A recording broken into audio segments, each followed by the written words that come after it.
What's up, ladies and gentlemen of YouTube? Boogie2988 coming at your live once again through the power of the internet. I probably need a haircut, but that's not what today's video is about. No, I want to talk to you about a day off of Twitch, which is something that's getting a little bit of press coverage, and I thought, hey, why not signal boost it here, because it's something I'm participating in, and maybe you'd be interested in it as well. But before we get started, do me a favor, hit that like button, hit subscribe if you haven't already done that, and if you're already subscribed, turn on notifications so you can see videos like this moving forward, and if you don't, I'm going to come to your house and steal your Mountain Dew. Today, people are staging a protest of sorts and not using Twitch. That means some streamers are not streaming, and it probably means some people who normally watch Twitch are not currently watching. And let's just be honest, boycotts are rarely very effective. And this boycott doesn't seem to be much of an exception either. There is a slight dip here. 5,000 fewer streamers than normal on this same time last week. 500,000 less viewers than this time last week.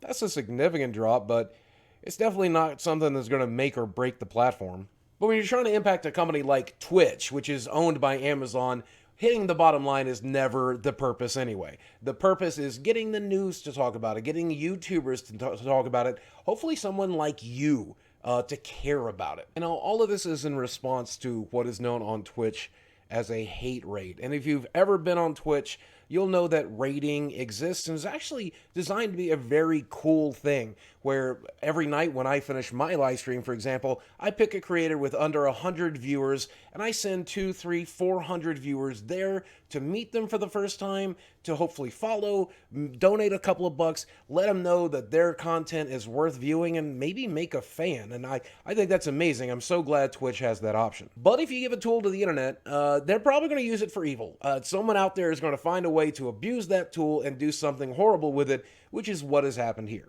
Unfortunately, some miserable human garbage has used the Twitch platform very frequently to gather a group of like-minded individuals and then raiding a particular channel, calling them all the names in the world, at the very least in the hopes to upset them, get them to cry, make them miserable, and in some cases, quit streaming for the day, and in other cases, to quit streaming altogether. So I know a lot of you are just going to say you can't be bullied on the internet, all you got to do is log off, and that's what these people do. But I have an opinion here.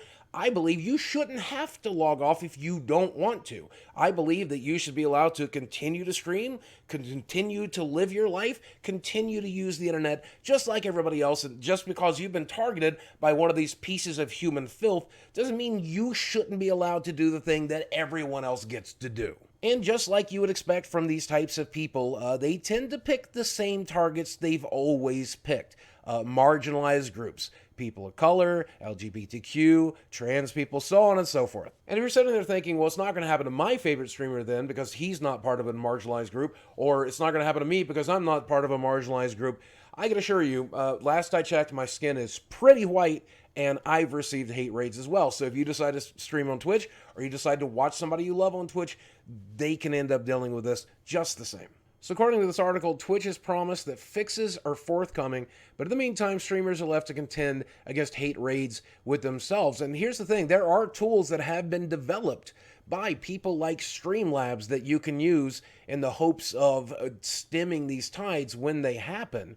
But it's still disruptive when they happen, and you still have to go through the effort of using one of those tools, and Twitch should just not let this be part of their platform. How sad is it that there are outside companies who fix this problem for Twitch, and Twitch twiddles their thumbs? But then again, Twitch is owned by Amazon, and we know Amazon is not a company that's particularly excited about things like human decency and human rights, so I'm a little more worried about sending a bald man into space.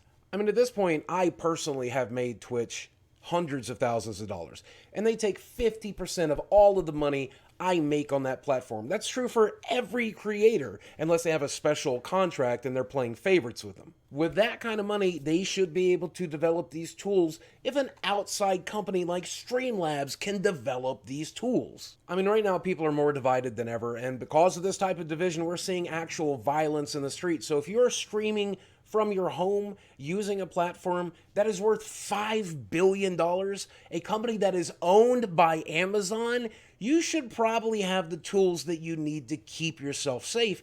And it's an absolute embarrassment that Twitch has allowed third-party companies to do it before they did. When I started streaming on Twitch almost a decade ago, people creating bots and saying horrible, harassing things was a problem then, and here we are almost 10 years later, and it's still a problem. How have you not fixed this simple thing?